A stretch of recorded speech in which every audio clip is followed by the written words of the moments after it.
Hello everyone, welcome back to my channel. This video has started with something very different.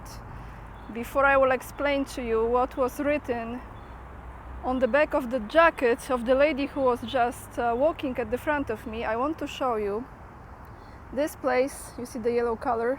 This is one of my absolutely favorite restaurants. It's called Luna, which in Spanish means moon.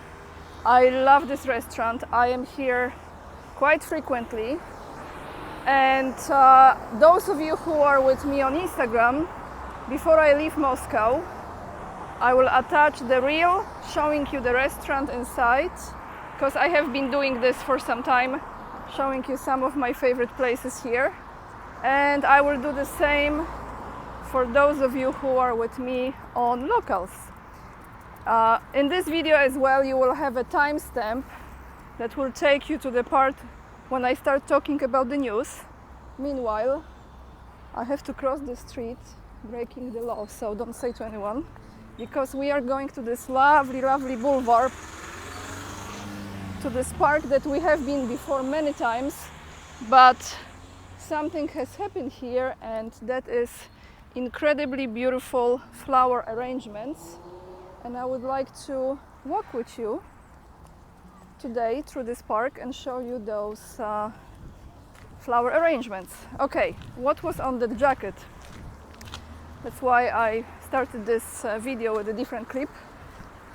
I think it was saying, if you think it is bad, wait when you see what our government is up to. So I was wondering if that means she's not supporting President Putin. Who knows? But let me show you, there are little arrangements here, and as we will go further there, you will see more of them.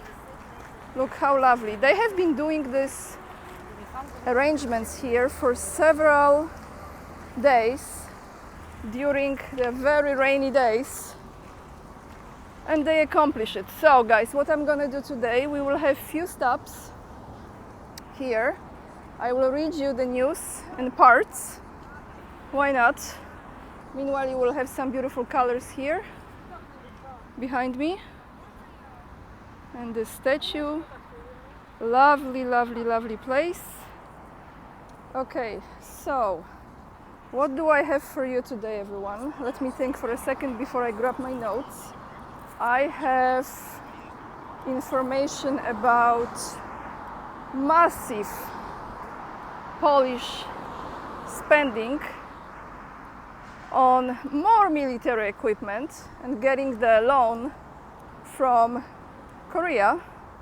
So I have article about that. And what else I have? I have an article from TASS about what's going on with Russian military as well. And one more article from TASS as well. So we have three articles. I will read you the first one right here. You will have a timestamp here.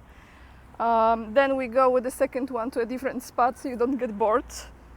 And yeah, let's jump into it. So this is from money.pl, Polish portal. And it says Poland will borrow even more from South Korea.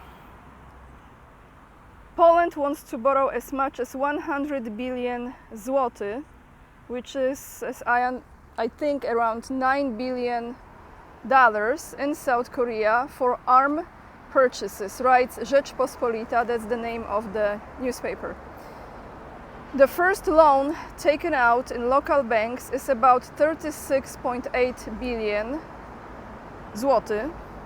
To finance the order from 2022. The second application, filed in Seoul, however, hit the reef. This includes 1,600 tanks, 280 howitzers, I think I pronounced it the right way, more than 48 long-range, okay, here I have a trouble since I don't know the military equipment, Chunmo, SHUNMOO missile systems, and 50 FA-62 light combat aircraft. According to the Korean Times, the government in Warsaw applied to Seoul for another loan, this time in the amount of about 5 billion zloty, which is over $1 billion. What the heck, no? What the heck? That's not in the article, this is me. The first Polish purchases were so large, this is the quote from this article, that banks in South Korea almost exhausted the possibilities of financing arms exports. The authorities in Seoul must agree to increase the limit. If South Korea gives the green light, Polish debt in this country will reach, in South Korea, Polish debt will reach 99.3 billion zloty. Unofficially, because both governments are silent, adds the Daily. And he reminds that Polish taxpayers learned about the amount of the first loan thanks to an interpellation submitted to the South Korean parliament and described by the local media. So pretty much, what does it say? That Polish citizens didn't know anything about this request for the loan being made by Polish government, and they learn about this from Korea, from the Korean parliament. What a shit show. Yes, I said it. What a shit show. So imagine, before I continue, just like my side note here, imagine you have a household, right? Like you're a big family, yeah? And you have a budget. And everyone who lives in this house is playing on the same field, right? Like they are the same team, apparently. And it was discussed before everyone moved into this house that whatever expense they will have, they will be discussing it with the others because everyone bears this kind of expense. So this is the household expense. Sorry guys, household expense, yeah? And then one day, you just hear from the neighbors that one of those family members just decided to take a massive loan, which is 99.3 billion zloty. This is how it looks like, no? Where I was, okay. So the report shows that Polish government in 2022 spent a total of 60 billion zloty from the state budget to finance the country's defense needs. Wow, Poland has great needs, huh? At the end of 2022, the account of the Armed Forces Support Fund was 10.6 billion zloty. And it is primarily from, let me tell you what it is, FWSZ, which is, and that is primarily from Armed Forces Auxiliary Fund. If you translate it, sorry, those motorcycles. I know some of you love it, but the noise gets on me. Yeah, all right. You know, can I just, again, I'm sorry I'm sidetracking, but, you know, some of you actually don't mind.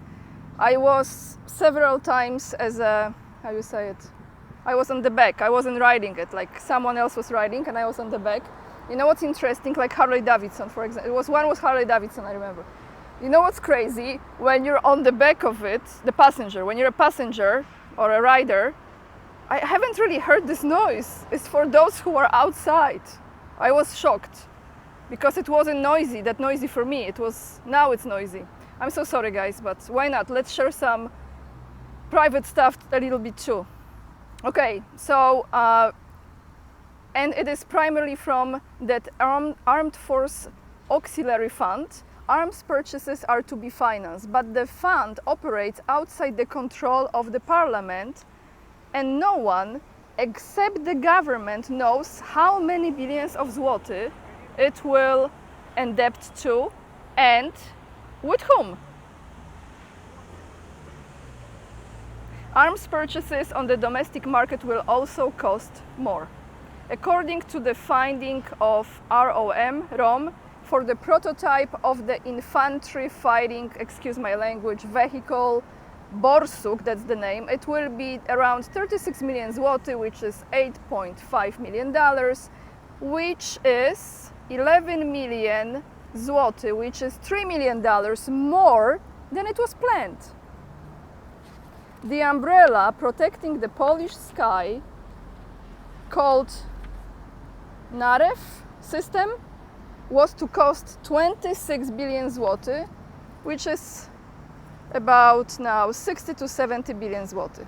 Polska Grupa Zbrojeniowa, it's like a Polish, how you translate this, armed group, admits in response to the question about that each armament supply contract contains clauses enabling the realization of the value of the given program during its implementation. How much it is a mystery. So there you have it, guys. Great, huh? And who's gonna pay for it? They don't have money. They don't have money for this, but they keep on getting more and more in debt. So how this will go on? Who's gonna pay for it? Oh boy. Okay, now let me see where can I sit down. I will be walking with you a little bit here, show you more flower arrangements, and then I give you second news, which is from TASS, and this will be about the Russian Navy, which is a perfect topic for me and Andrei Martyanov to discuss, very much likely in our next interview. Oh, there is a place, but let me see. Oh, here, I think here is good. Let me show you what they have done here as well. So this is right in the middle of this boulevard. When I arrived to Moscow, they had a book festival here actually. They were selling some books. Now they have this flower arrangements.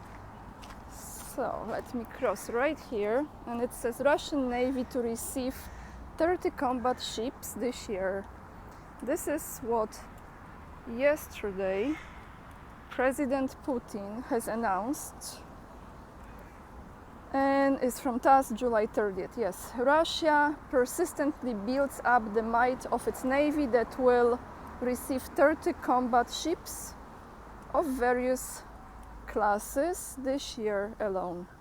Russian President Vladimir Putin said at the main naval parade on the occasion of Russia's Navy Day on Sunday. That was yesterday. And let me flip the page, I read you his words. He said, today Russia confidently implements its large-scale objectives of the national maritime policy and persistently builds up the might of its navy. This year alone, 30 warships of various classes will join it, the Russian leader said. And I am looking for a place to sit down, and I think I found it. So let's hurry up a little bit, because I think this will be good. Right here.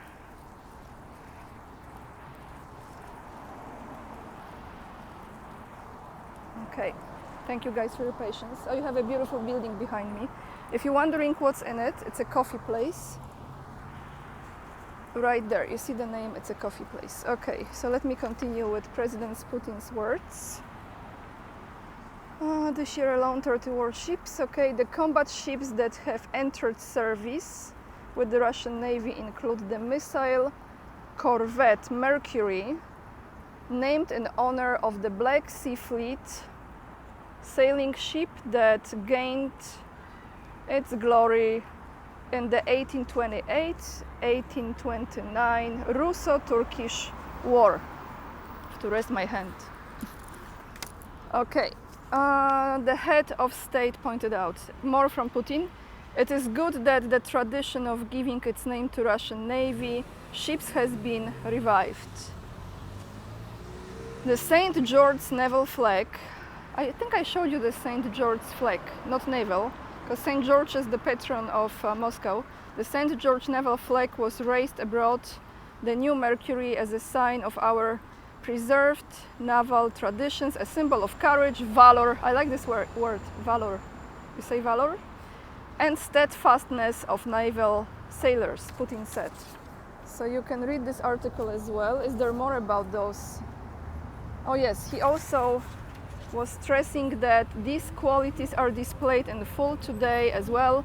This year, Russia's main naval parade on the Neva River and in the Kronstadt roasted involved 45 combat ships, gunboats and submarines of the Northern Pacific, Baltic and Black Sea fleets and about 3,000 troops. Oh my goodness, another one. Okay, so you have the article about this down below as well in the description box. And the last article I have, the third information here, is actually as well from TASS, but those are the words, very important words, because I do agree with those words very, very much. By the way, butterflies, very much. And what is this about? Well, United States might escalate Ukraine's conflict during 2024 election, Russian official said. And who is this Russian official? His name is Konstantin Kosachev, and he is the speaker of Russia's, sorry, Ladybug, brings luck. Russia's official is deputy speaker of Russia's Federation Council. Let me read you what he said. The United States might aggravate the Ukrainian conflict in 2024 if one of the parties needs additional votes in connection with the ongoing presidential race in the country. Deputy Speaker of Russia's Federation Council, which is upper house of parliament, Konstantin Kosachev, said in an interview, and the quote from him, "This is a very dangerous situation because the Americans are not afraid to use foreign policy in their inter-party rivalry." Sorry guys, my English. As a, you know, they are rivals, right? They compete with one another in their competition. If one of the parties feels that it needs to escalate the situation in Ukraine in order to gain more votes in the election, it will do so.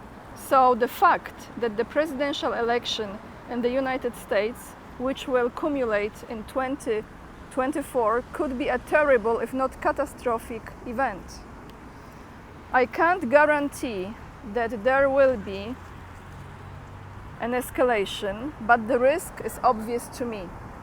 The unpredictability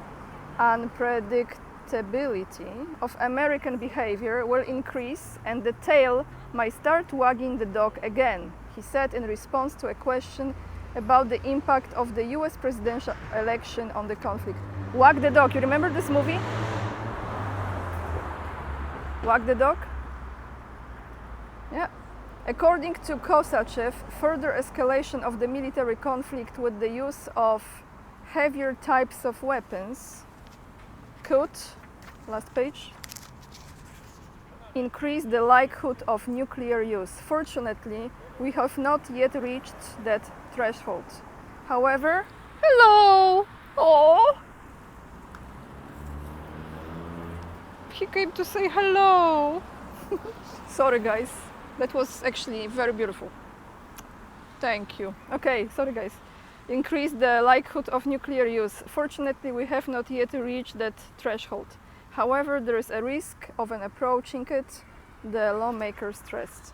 Unfortunately, I do agree with his words, with his prediction. I hope it will not happen, but that's why, you know, I have this sense, guys, that this conflict, let me just change a little bit how I hold the phone because it gets sometimes heavy. It will go on, it will continue. I know that many experts or people say this will end soon. In my personal opinion, I have a feeling that they might. What we have, guys, we have end of July. Tomorrow is August 1st. So we will continue with this 23, 24, they start the presidential campaign. November is the election, right? November 2024, is it? I might go on. But that's all I have for you guys. You can leave this in the comments down below. Tomorrow I might be doing live. Not sure yet. I think I might be doing live. This will be one video and live probably, because this is my last day here in Moscow. Like I said, I'm definitely coming back in September for a little bit more than 3 weeks, and I have to come back for a few very important things, very important things. And one of those things is actually that I already have a ticket to see Boris Godunov in Bolshoi Theater. Someone was able to get me the ticket for a very good price, because it was so much in advance, and I'm so looking forward to it. I will be going to Bolshoi, the old stage, in full glamour. I hope I will dress up and experience once in a lifetime an event like this, and I will try to do my best to show you how the place looks inside. They used to have tours. Now there is kind of break there. They don't give those tours inside Bolshoi. Let me just stop for a moment. I don't really want to record people without their permission, but you know, it's a public place. So let me show you. They have those like little houses here. You will see in a second. You see like this, and they are made of flowers. Yeah. So that's all I have for you guys today. I hope you enjoyed the video. If you did, please hit that like. It helps me a lot. And I actually want to give some update about my trip to China that I am planning this year. Very much likely in October. There's many of you who have already supported that journey with Buy Me a Coffee page that I have created. And I want to say big thank you, because we already reached 11% of my goal. So I will do everything in my power to go there to China in the month of October, probably the end of September, October. It will be again one of the most exciting trips I could ever ask for. So thank you, and everyone who contributed and who contributes. I want to express my enormous gratitude. I actually personally responded, I believe, to all of you. If I haven't, I will double check today again if I said thank you. And that's it. Join me also on Locals, because I will post their pictures that I post on Instagram as well. So those of you who are not following me on Instagram because you don't have the account or you don't want to open it, you can see those pictures on Locals as well. And that's it. All the links you find below the video. I wish you a wonderful week. I will see you tomorrow in another video. Lots of love, everyone, and see you tomorrow. Bye guys.